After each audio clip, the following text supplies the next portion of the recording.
피곤하시죠? 저도 졸려 죽겠습니다. 옆에 계신 분들 보면서 이렇게 한번 인사하면 좋을 것 같아요. 오후 찬양 예배는 여자분들이 참 많이 나오시는데요, 여자분들은 이렇게 목소리 톤을 한 톤 올리셔야 돼요. 한 톤 올리셔서 이렇게 인사하면 좋겠습니다. 이쁜 게 쟤라면 당신은 무기징역입니다.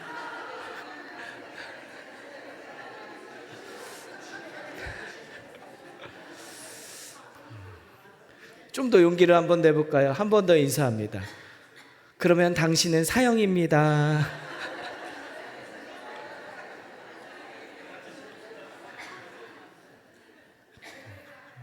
좀 웃으시니까 잠이 깨시나요? 네. 오늘 우리가 함께 본 이 에베소서의 말씀은요, 하나님의 전신갑주라는 제목으로 굉장히 많이 알고 계시는 그런 본문입니다. 이 악한 세력들과 전쟁을 하기에 있어서 우리가 무엇을 가지고 싸워야 되는지에 대해서 아주 상세하게 설명하고 있는 본문이죠. 에베소 교회 성도들을 향해서 사도 바울은 전쟁에 가면 진리, 의로움, 복음, 믿음, 구원의 확신, 하나님의 말씀, 이 6가지의 무기를 가지고 나가서 싸워야 된다. 그래서 이겨야 된다 라는 부분을 설명하고 있습니다. 근데 이 6가지의 무기를 가지고 싸우는 데 있어서요, 무기를 장착하는 것도 굉장히 중요한 일이에요.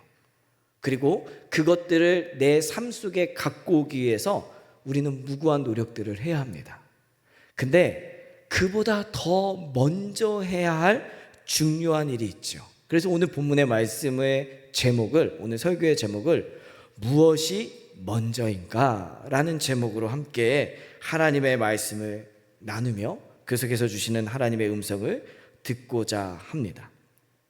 자, 오늘 이 영적인 6가지의 무기들을 장착하기 위해서 무엇이 먼저 있어야 되느냐, 이것을 찾아보기 위해서는요, 먼저 14절 말씀을 우리가 한번 찾아봅시다. 14절 뭐라고 적혀 있죠? 한 절 같이 한번 읽어보겠습니다. 큰 소리로 시작. 그런즉 서서 진리로 너희 허리띠를 띠고 의의 호신경을 붙이고. 자, 여기에 보면 맨 처음에 그런즉 그리고 뭐가 나와요? 서서라고 나와요. 근데 이게 우리나라 성경에는요, 이 성경의 번역의 가정들 속에서 그런즉이라고 하는 접속 부사가 먼저 나와요. 근데 여러분들이 영어 성경이나 아니면 헬라어 원어 성경을 보면요, 그런즉이라는 단어가 안 나옵니다. 바로 뭐가 나오냐면 스탠드, 서라 라는 단어가 제일 먼저 나와요. 그 말이 뭐냐, 지금 당장 서 있어야 된다라는 것을 이야기하고 있다는 거죠. 즉 6가지의 전신갑주를 다 취해가지고 전쟁통에 나가기 전에 먼저 해야 할 일이 있는데, 그것들이 뭐냐면 그 전쟁터 가운데 서 있어야 된다는 거예요. 서 있어야 된다는 거예요. 그것이 서 있지 않으면 아무 일들도 행할 수 없음을 보여주고 있는 거죠. 근데 우리는 거꾸로 생각들을 해요. 뭔가 막 좋은 것들이 다 갖춰지고 완벽하게 채워져야 그래야 전쟁터에 나아갈 수 있는 거 아닙니까? 아니요. 오늘 말씀은 뭐라고 얘기합니까? 먼저 쓰래요. 먼저 그 자리에 너가 가 있으래요. 그러면 그때 내가 의의 호신경, 또 허리에 띠, 평안의 복음, 믿음의 방패, 이런 것들을 내가 다 장착시켜서 나갈 수 있게 할 거야. 전쟁터에서 승리하게 할 거야. 하나님이 얘기하고 계신다는 것이죠. 구슬이 서말이어도 어떻게 해야 된다고요? 끼어야 보배예요. 끼어야 보배. 아무리 많이 있더라도 그 자리 가운데 있어야 그것들을 할 수 있는 것이라고요. 여러분, 요즘은 좀 한물 가긴 했는데 비트코인 들어보셨나요? 비트코인. 그렇죠? 이 비트코인이 코로나 시대에 한창 올라갔습니다. 엄청난 좋은 투자처라 그래가지고요, 비트코인을 뭐 채굴한다나 뭘 한다나 그래서 막 컴퓨터를 몇백 대를 막 돌리고 뭐 이런 일들을 하는데, 이 비트코인에 한 가지 치명적인 문제가 있어요.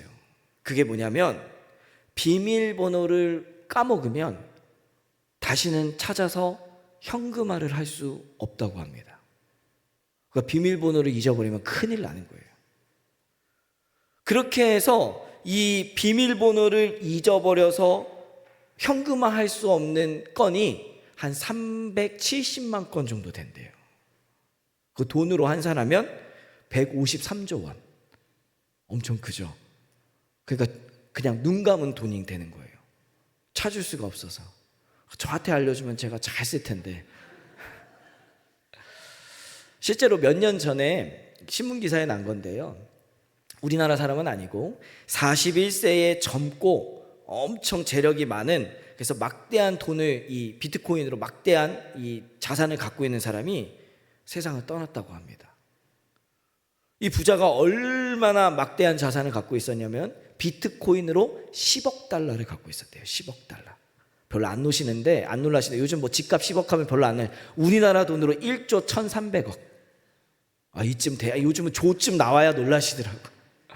1조 1,300억이라고 하는 돈을 비트코인으로 만들어 놓고 현금화 시키지 못해가지고 그냥 그 사람이 죽어버린 거예요. 근데 41세 동안 자기 혼자 살다 보니까 비밀번호로 아무도 모르네. 그래서 그 돈이 그냥 다 사라지게 되어졌다고 합니다. 무슨 말이에요? 돈이 아무리 많으면 뭐예요? 그 돈을 갖고 쓸 수 있는 자리 가운데 있어야 그때 돈이 가치가 있는 거죠. 아무리 좋은 옷이 있으면 뭐합니까? 옷을 입고 나아갈 때가 있어야 그 옷의 가치를 발휘하는 거 아니에요? 오늘 좀 날이 이제 겨울인데 이번 주 들어서 어제 오늘 굉장히 날이 포근한데요.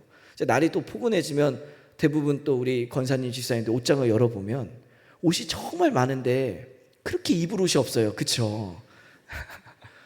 그래서 또 뭔가 또 이렇게 찾아보면 요거는 좀 괜찮다 싶어서 아껴뒀는데 또 내 몸이 그새 불었는지 안 맞아. 그러다 보니까 또 새로운 옷을 구입할 수밖에 없는데, 그러다 보니 계속 옷장은 넘쳐나게 되고. 그렇게 옷들이 많으면 뭐예요? 내가 입어야 그 옷이 가치가 있는 옷인데,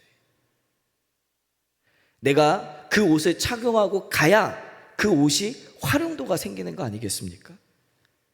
아무리 좋은 무기를 장착하고 있으면 뭐예요? 무기를 가지고 전쟁터 한가운데 서지 못하고 있는데, 뭐 전자건의 레이저총, 성령의 6가지의 무기들을 다 차고 교회 안에만 가만히 틀어박혀 있으면 뭐합니까?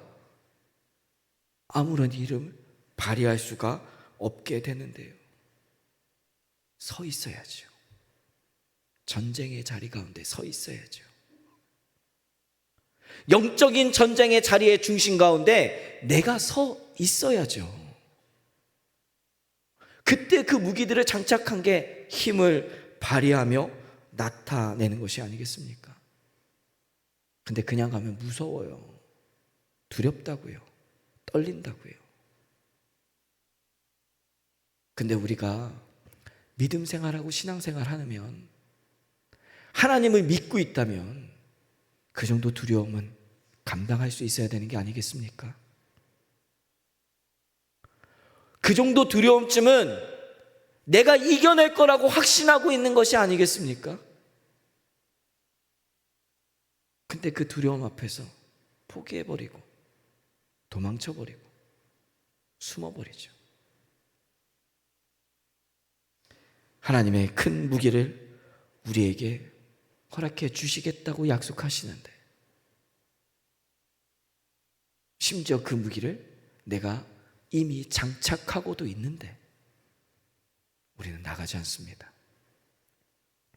다칠까 봐. 오늘 우리가 선교주일로 보내고 있어요.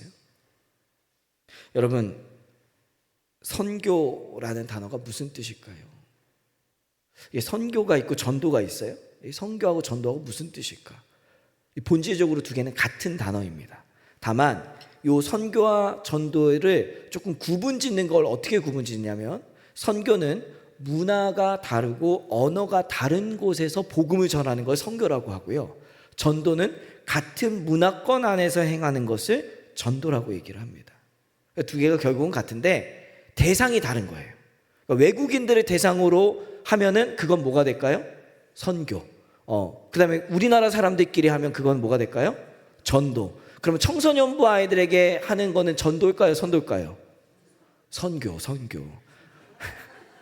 걔네는 말은 통하는데 생각이 다르거든요. 네. 실제로 지금 청소년부 복음화 심각합니다. 일단 기본적으로 우리나라에 미션스쿨이라고 하는 이름은 있는데 미션스쿨의 기능을 법적으로 할 수가 없게 돼 있어요. 그래도 형태는 남아가지고 뭐 종교부장 아니면 선교부장 이런 게 있는데, 종교부장과 선교부장에 지원하는 기독교 교회를 다니는 아이들이 한 반에 몇 명쯤 될까요? 한 30명 아이들 중에 한 반에 한 명 나오면 기적이에요. 웬만한 학교는 두 반에 한 명 정도가 같이 연합해서 종교부장을 합니다. 그러면 한 반에 있는 30명의 아이들이 교회를 다 안 나오냐? 나오는 애들이 있어요. 근데 걔네는 그냥 교회만 왔다 갔다 해요. 왜 그럴까요? 가정의 평안을 위해서. 내가 일단 교회 안 나가면 엄마 아빠가 왜 너 교회 안 가니 어쩌니 막 이러고 뭐 또 그러다가 공부해야 되는 애를 굳이 교회 보내야 되냐고 또 꽥한 소리 나오고 뭐 그럴까 봐 그냥 교회 가주시는 거예요. 청소년들 아이들 사실은 선교의 자리예요. 걔네들의 머릿속에는 교회라고 하는, 예배라고 하는 분위기가 자기네들의 머리에 있는 것과는 완전 다르거든요. 그래서 형태가 달라지고 모습이 달라지고 방향이 달라지고, 그러나 그 안에 무엇은? 본질은 유지하고, 그런 모습들이 필요하죠. 자, 어찌됐든 간에 이 선교와 전도, 하나님의 말씀을 전하는 행위는 현실적으로 동일한 거예요. 같은 거라고요. 그래서 우리는 이 복음을 전파하는 선교, 전도에 힘을 써야 합니다. 우리 교회도 지금 그 힘을 쓰자고 여기 적혀있죠. 뭐라고 적혀있어요? 같이 크게 읽어봅시다. 시작. 한 영혼, 한 영혼 구원하며 소망되는 교회가 되자. 우리 크게 이렇게 붙여놓고 전도에 힘쓰자, 한 영혼을 구원하자, 그렇게 얘기하면서 여기서 기도하고 말씀으로 단련받고 그러고 있는데, 지금 우리는 어디 서 있죠?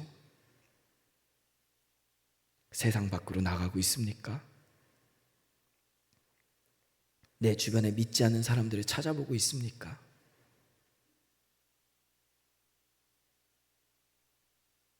선교는 저 멀리 가서 하는 일이니까 그건 좀 어렵다 해도 당장 내 삶 속에서 할 수 있는 삶의 선교와 전도의 자리에 여러분들은 서 계십니까? 기도하고 말씀 읽고 신앙으로 무장하는 것까지 다 좋아요. 그래서 성령의 하나님의 전신갑주를 취하고 입는 것까지는 좋은데, 그리고 난 다음에 현장으로 나가지 않고 세상으로 나가지 않고 그냥 이 안에만 머무르고 계신 건 아닙니까? 그럼 그런 얘기 할 거예요. 목사님, 시대가 어떤 시대인데 요즘 사람들이 그렇게 얘기하면 들을 것 같아요? 요즘 나가가지고 예수 믿으세요 하면 사람들이 좋아할 것 같아요? 오히려 더 비난하지? 기독교가 종교 신뢰도 꼴찌예요. 사람들이 기독교 안 보고 개독교라고 얘기해요. 이게 현실인데 나가서 전도를 또 하라고요? 전도해 보셨나요? 나가서 전도하면요, 안 들을 것 같은데 사람들이 들어요. 복음의 메시지 너무 뻔해요. 당신을 위하여 예수님이 십자가에 못 박혀 죽으셨습니다. 그 예수님을 믿어야 구원받습니다. 예수님 믿으시겠습니까? 그 너무나 단순한 복음의 말을 다 외면할 것 같은데 듣는다고요, 사람들이. 내가 그 자리에 안 서 있으니까 모르는 거죠. 복음의 능력은 그렇게 크게 우리의 삶 속에서 다가오고 있다고요. 근데 우리는 여기가 좋사오니, 이곳이 좋사오니, 그렇게 머물러 있는 것이죠. 아주 오래전 일이에요. 저희 아버지가 목회 현장에서 한창 일하실 때인데 어느 목사님 한 분이, 저희 아버지 후배쯤 되시는 분이 우리 집으로 찾아오셨어요. 월요일날. 사택이라고 해봐야 좁아가지고요, 누구 오면 아무리 뭐 해도 다 들릴 만큼 작은 그런 방 한 칸 있는 그런 집, 작은 집이었는데, 그 목사님이 찾아오셔서 아버지한테 하소연을 합니다. 제가 이렇게 듣다, 안 들으려고 해도 다 들려요. 그래서 듣다 보니까 내용이 이래요. 그러니까 그 목사님이 어느 교회에서 담임 목사님 모신다는 청빙 공고가 냈는데, 그 목사님은 이력서도 내지도 않고 청빙 원서도 내지도 않고 그냥 아무것도 안 했는데, 그 교회에서 이 목사님의 설교를 듣고 성도님들이 만장일치로 다 좋다고 하셔서 그 목사님을 모시러 교회로 와가지고 담임 목사님과 그리고 당의 장로님들과 또 교회 성도님들 모인 데에서 정중하게 부탁을 드려가지고 그 부목사로 계시던 분을 자기네 교회 담임 목사님으로 모시고 간 거예요. 근데 교회가 그렇게 큰 교회는 아니고 한 100여 명 정도 모이는 강남에 있는 교회인데, 그 교회에 가서 그렇게 100여 명밖에 안 되지만 너무 감사한 마음으로 그 목사님이 가셨대요. 근데 갔더니 말이 100명이지 교회 수준이 엄청나다는 거예요. 기본적으로 주일날 예배드리러 오면 다 기사분들이 운전해서 오신대요. 교회에 성도님들이 기사가 운전해주시는 차를 타고 교회에 오신대요. 와서 몇 달 만에 정교인 수련회를 가는데 전부 다 해외로 비행기 티켓 끊고 어느 장소에서 모이자 그러더래요. 목사님은 특별히 비즈니스로 업그레이드 해가지고 태워주시더래. 그렇게 100명이 모이는 교회, 1년 예산이 얼마인지도 모른대요. 그냥 목사님이 설교하시고 성경 준비하시고 성경 공부하시는데 얼마가 되든 상관없이 거기에 마음껏 쓰십시오. 어떤 세미나를 듣고 오셔도 좋으니까 우리에게 양질의 말씀으로 우리를 성장시켜 주십시오. 그래가지고 뭐 한도 없는 그런 법인카드 같은 거, 그런 교회 카드 같은 거 줘서 마음껏 쓸 수 있어서 너무너무 감사했는데 문제가 있다라는 거예요. 그러다 보니까 100여 명밖에 안 보이는 교회가 너무 안타까워서 이 좋은 교회에 많은 분들이 오시면 좋겠다고 생각하고 목사님이 나가서 전도하고 그리고 새 가족들을 막 받아오면 적극적으로 그들을 교육시키고 키워나가려고 했다는 겁니다. 근데 그랬더니 그 교회의 중심에 계신 항존직들과 몇몇 집사님들이 목사님을 찾아와서, 목사님, 우리 교회는 새 가족이 안 왔으면 좋겠습니다. 우리 교회는 전도를 하지 않는 교회이기를 원합니다. 왜냐하면 우리들이 헌금한 것으로 이 교회가 유지되고 그것을 갖고 다른데 선교비를 보내시겠다면 그것까지는 알겠는데 다른 사람들에게 우리가 받을 사랑을 뺏기는 게 싫습니다. 그래서 목사님 더 이상 다른 거 마시고 설교 준비 잘 해주시고, 우리들 신방해달라고 하면 신방 잘 해주시고, 우리들이 어디 가자 그러면 같이 잘 가서 너무 유익한 시간들 보내셨으면 좋겠습니다.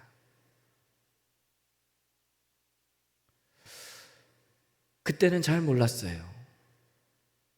어린 나이이기도 했고 그 이야기를 듣는데 솔직히 좀 되게 좋겠다라는 생각도 많이 들었거든요.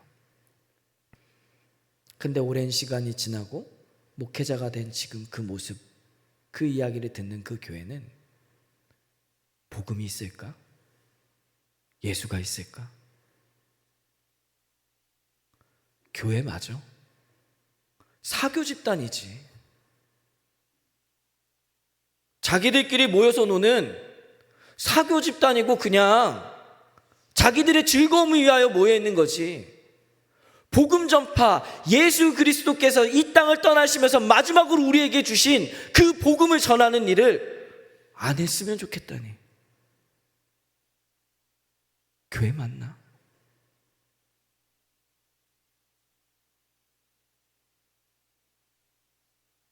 근데 여러분, 어쩌면 그 모습이 우리 모습일 수도 있어요. 나 혼자 신앙생활하는 것도 바쁘니까. 나 혼자 하나님 바라보는 것도 바쁘니까. 나 혼자 살아가는 것도 바쁘니까. 예수가 안 들어오고 복음이 안 들어오고 예수에 미쳐 살지 못하는 거예요. 우리가 예수님 믿고 살겠다고 결단했으면 한 번쯤은 예수와 복음에 미쳐 살아야 되지 않겠습니까? 그 미쳐 살아가는 삶을 매 순간 포기하지 않고 살아내야 되지 않겠습니까? 그러기 위해서는 여러분들이 처해 있는 상황과 환경 속에 서 계십시오. 누군가는 거기 있는 그 서 있는 자리가 가정일 수도 있어요. 누군가에는 직장일 수도 있고, 누군가에는 어떤 삶의 자리의 형편일 수도 있습니다. 여러분, 그곳에서 서서 주의 복음 전하는 그 일, 하나님의 전신갑주를 취하여 그 자리 가운데서 하나님의 이름을 선포하며 나아가는 그 일을 우리는 멈추지 말아야 합니다. 그게 하나님이 우리에게 명령하시는 말씀이니까요. 근데 내가 그게 너무 어렵고 힘들고 두렵다면 물어보십시오. 스스로에게. 야, 김은성 목사야. 야, 아무개 누구야? 너 하나님 앞에 제대로 서 있는 거 맞아? 하나님 앞에 제대로 서 있었으면 세상의 자리가 두렵지 않고 뛰쳐나아갈 수 있습니다. 하나님 앞에 내 신앙과 마음이 올바르게 서 있으면 죽음의 자리, 욕 얻어먹는 자리, 손가락질 받는 자리라도 기쁨으로 갈 수 있어요.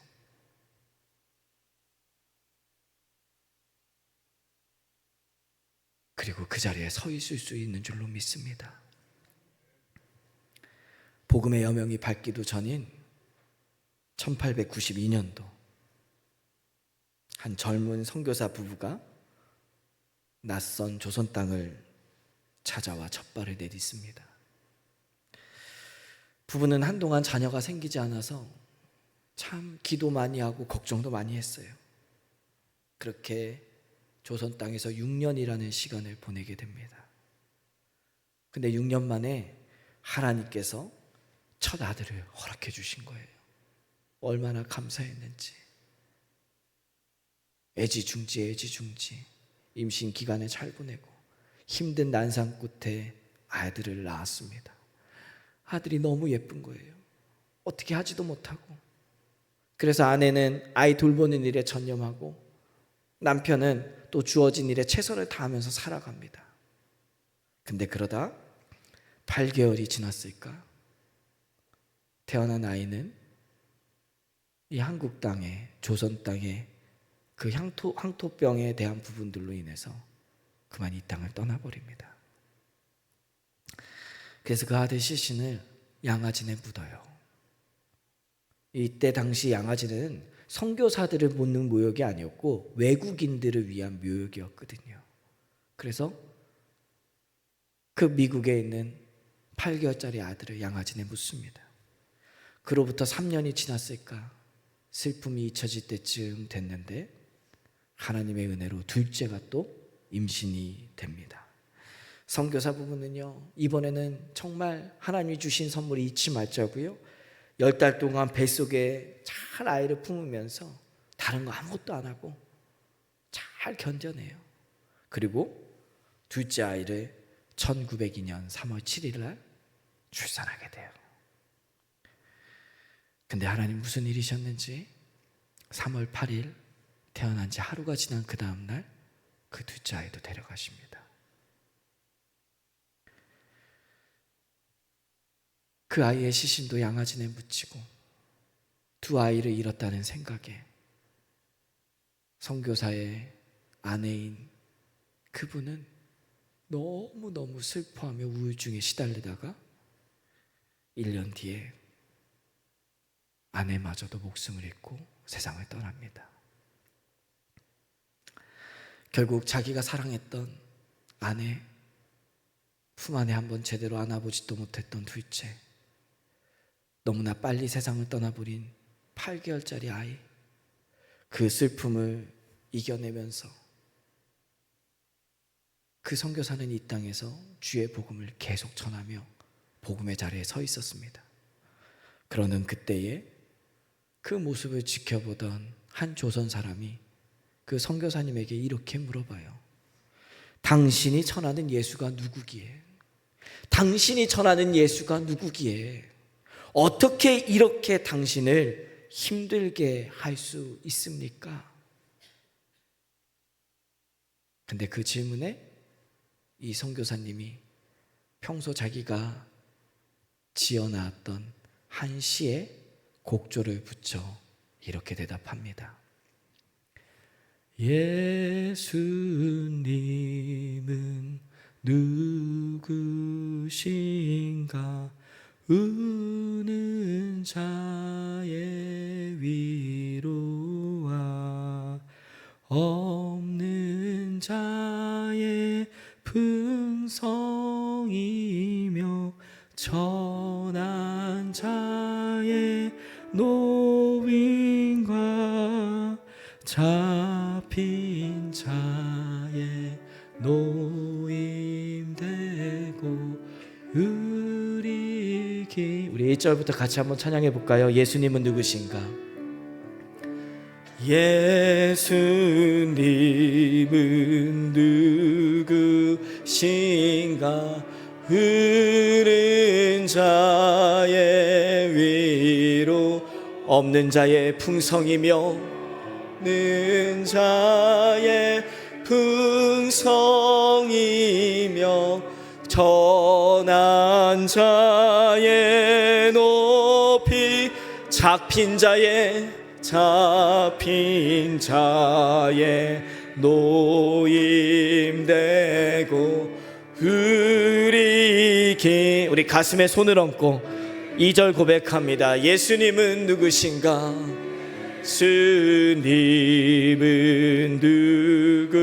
누구신가? 약한 자의 강함과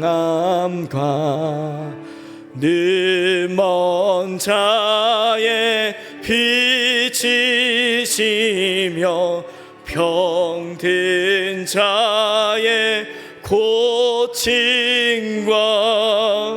죽은 자의 부활되고 우리 생명 우리 4절 고백합니다. 예수님은 누구신가? 님은 누구 온 교회의 머리와 온 교회의 머리 온 세상의 구주시며 상의 구주시며 모든 왕의 왕이여 심판하실 주님 되고